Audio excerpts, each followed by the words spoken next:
Hey, what's up, everybody? Video 44 coming at you with another video. All right, so LeBron's going to be out for the Celtics game with joint arthritis and sciatica. Now, I knew sciatica was in place. I didn't know a man had joint arthritis. Joint arthritis?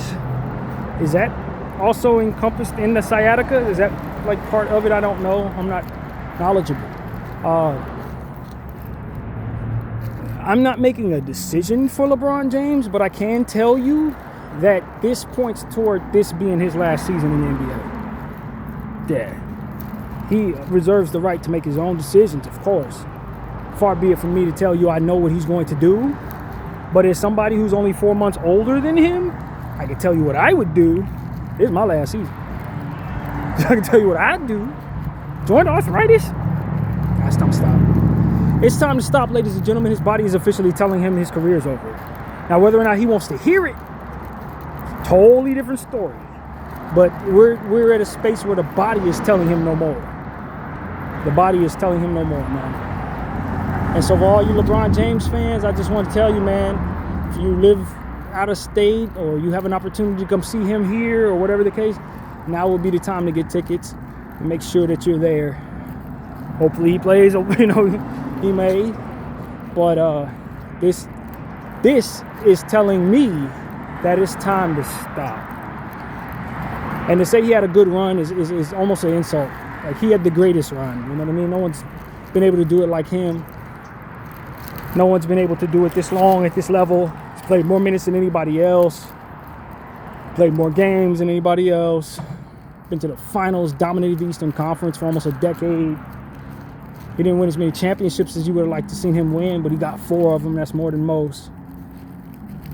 And he was the leading guy on every one of them teams.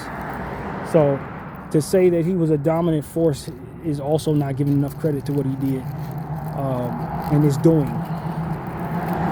And, as a Laker fan, I'm happy he's here. You know what I mean?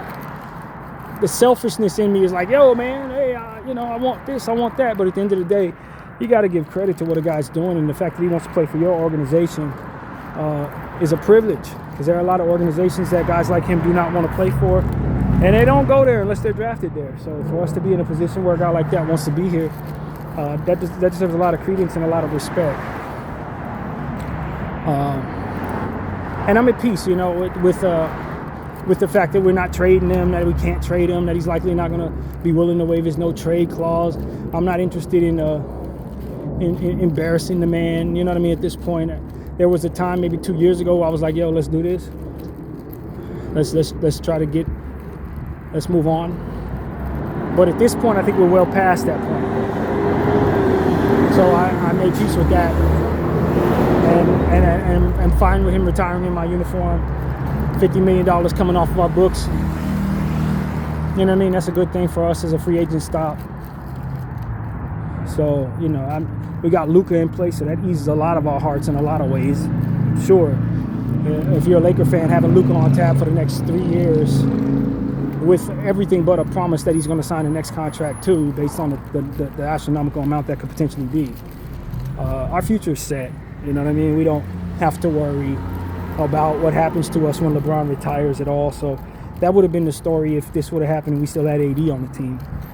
With respect to AD, it's just so much more certainty when you have your 26-year-old superstar. So I just want to say, LeBron James, and obviously we root for you here. Personally, we pray for you here and your family. We've been praying for y'all for years. And I want to see you, we'll end on a high note, man. Hopefully we can reach our ceiling as a franchise, with the presence of teams like OKC. Well, a team like OKC, you just don't think we can win a championship. But for us to be as good as we are in your final season, how about that, right? So we got a chance. And I think that's all a guy could ask for at this point. So it's tough, man, because you feel like if you have LeBron at his best, you can really do something. Without him being at his best, or with him being a liability in some areas, if it's almost like you want to sit him down so that he's not able to hurt you in areas like getting back and hustling and stuff like that. I've been noticing he ain't been kind of going after 50-50 balls and stuff. I know he can go after those balls if his body's right. And so that him finding out that he has this arthritis and all of this, it's not surprising that some of the hustle plays that you would otherwise see him go after, or some of the balance and stuff like that, it's just not, it's not evident in what we're seeing right now. He's taken such good care of himself over the years, but age is a real thing, man. Age is a real thing. And so I don't think you can take care of yourself enough to where when you get to 41 years old, you can still run around against 20-year-olds. I guess that's not really a thing, especially when you've played so much basketball leading up to that point. It's not like he's been on limited minutes his whole career. So, yeah, man, I just feel bad because I know he's not necessarily mentally ready to go, but who is, right? But, you know, this is one of the things where it's like, I think Father Time is really finally catching up to LeBron James. And it's up to LeBron James whether or not he's going to answer the bell or continue to try to push it. But at this point, we start talking about arthritis and sciatica. Now we're talking about quality of life after basketball. And he's too young to have arthritis, to be honest with you. Man, too young to be having arthritis. I'm his age. I ain't got no arthritis. You know what I'm saying? So at this point, it's starting to become a bit of a concern for his quality of life after basketball. You hate seeing guys who've been heroes on a sports field or basketball floor all their lives ultimately end up being barely able to walk in there after basketball, after football days, after boxing days. We've seen it too many times. Some of our greatest heroes, they struggled with their bodies afterward. That's why I think it's incumbent upon these guys who are starting to see Father Time, it's incumbent upon them to let it go. When the body says no more, answer the bell. Have a seat. Because you really can't ruin your body long term not doing so in a lot of cases. You know what I mean? Wear and tear is a real thing for all the guys out there who are playing ball in their prime right now. You got to understand, man, you got to really appreciate your body. You got to capture the moments. You got to give it your all every night, man. Don't take your prime for granted. Don't take the nights where you have the energy for granted. Lay it all out on the wood. Be confident in the moment. Capture that moment and make the best decision to capture your best excellence in that moment, because when it's gone, it's gone. And so it's going to be a lot of people who are going to be figuratively dancing on LeBron's grave now. I already heard the haters coming out saying he done and all this and that, and you know what I mean? It's not the same energy for me. I do think that his body's telling him he's done, but it ain't something I'm gonna be celebrating or dancing around saying ha ha and then some weird stuff like some of these people are doing for clickbaits. I think that's kind of weak. That's a weak-spirited person that's gonna make fun of a person who's done as much for their respective field as LeBron James has.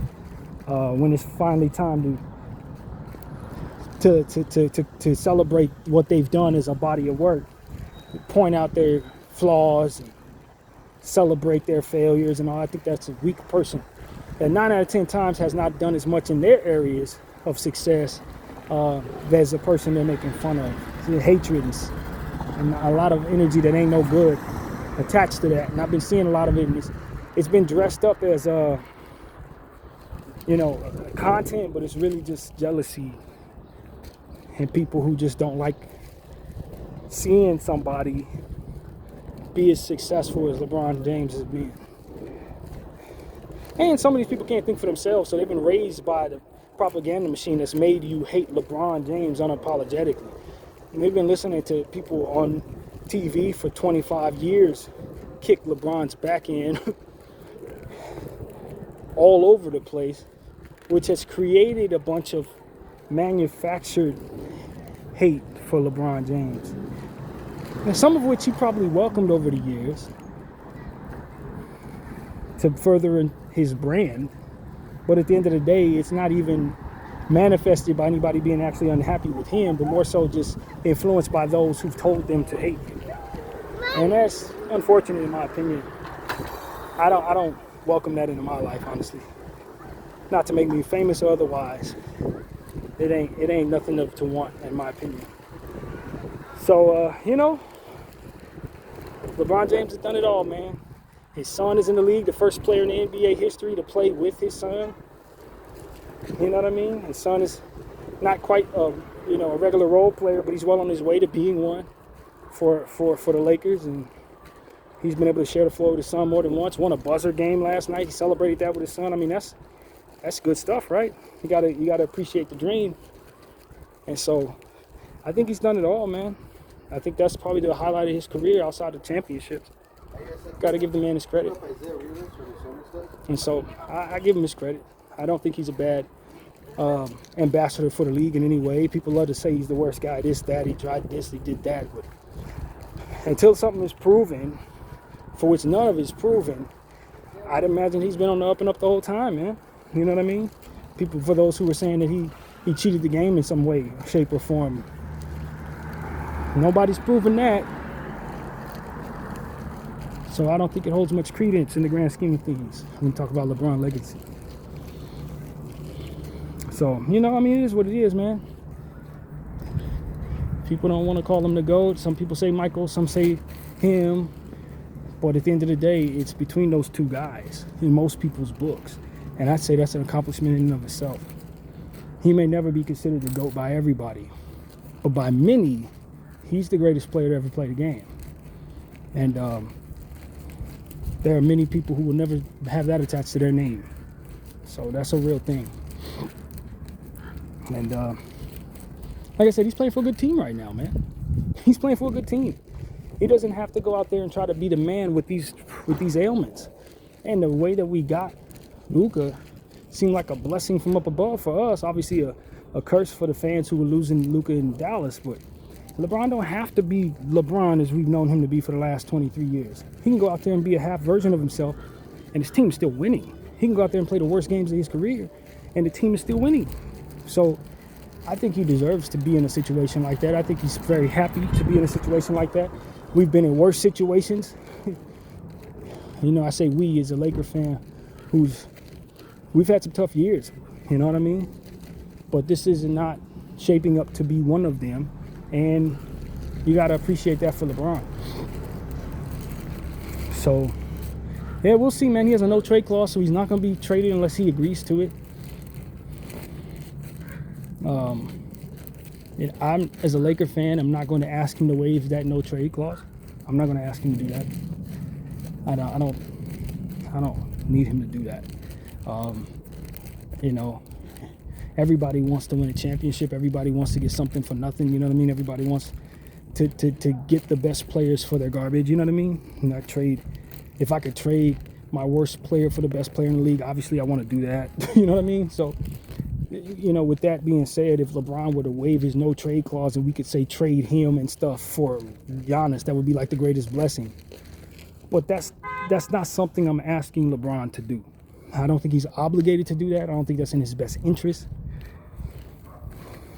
That's basically what I'm getting around to saying.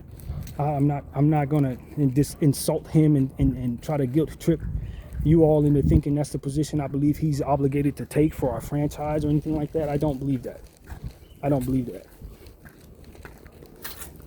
So that's what I want to say. I'll always be willing to receive something great, but not at the expense of people who've already done a lot and for us, you know what I mean? And so that's what I'll say about that. For those who are going to say, he needs to waive his no-trade clause so we can trade him for Giannis,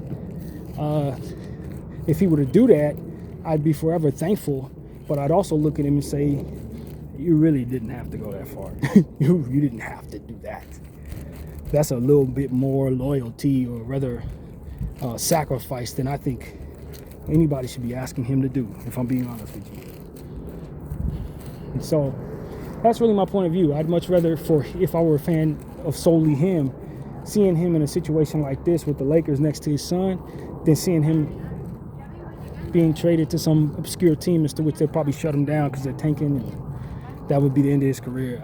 We don't want to see that. So that's my take on things with LeBron. And since he's an expiring contract, it's not like we have him on for 1,000,000 years after this. So it's not gonna hurt us to just play out the season and let him do his thing one last year with the Lakers. I don't think it's gonna hurt him. So we'll see, man. We'll see what happens here. You know, I'd like to see him play at a high level, but with this being in place, with these ailments now in place,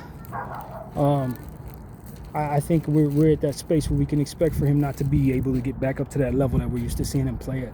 He never had these type of problems before. He might have had sciatica. I think he mentioned sciatica was in place like 2 years ago or something, but you know, arthritis, joint arthritis, nah, that's a lot, man. That's a real problem. So I would just say do what's best for you, Brian. You know what I'm saying? Do what's best for you. Do what's best for you, man. If you want to waive your no trade clause, you want to have a farewell at Cleveland, do what's best for you, man. You know what I mean? If you want to do it here at LA, at the end of the day, he spent more time with the Lakers than he did with Cleveland, to be honest with you. This is probably more of a home to him at this point.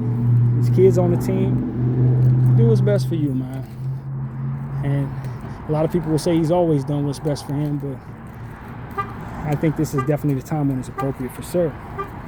So it is what it is, man. That's what it is. Kind of a solemn thing when you know a great player's career is basically being forced to an end. It's kind of sad with CP3, although I didn't really like CP3 too much. Still hate to see great players go out like he's going out. And LeBron, it seems like it's the end of an era as well. So yeah, man. I think LeBron will be fine. Either way, he's a billionaire. He's won a lot. He's got a great family.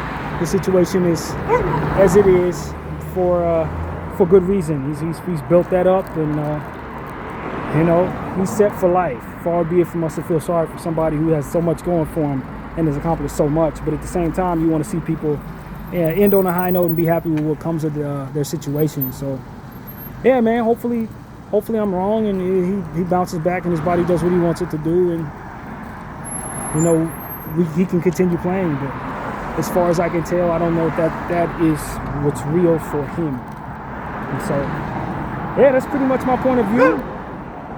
I want to say thanks to LeBron James, man. Thanks for all the years that you put in, not only on our team, but just being a great player and an unselfish player on the court. Last night's game winner with the Rui Hachimura was a point of emphasis that drove home that identity, man. He had an opportunity to continue his streak, and he was unselfish enough to make the right play at the buzzer to assure that his team had the best look at a win. And Rui made that shot, and we're in good space because of it. That's the unselfishness of the man. And that's ultimately what I think of LeBron James. Video 44. I thank y'all for watching.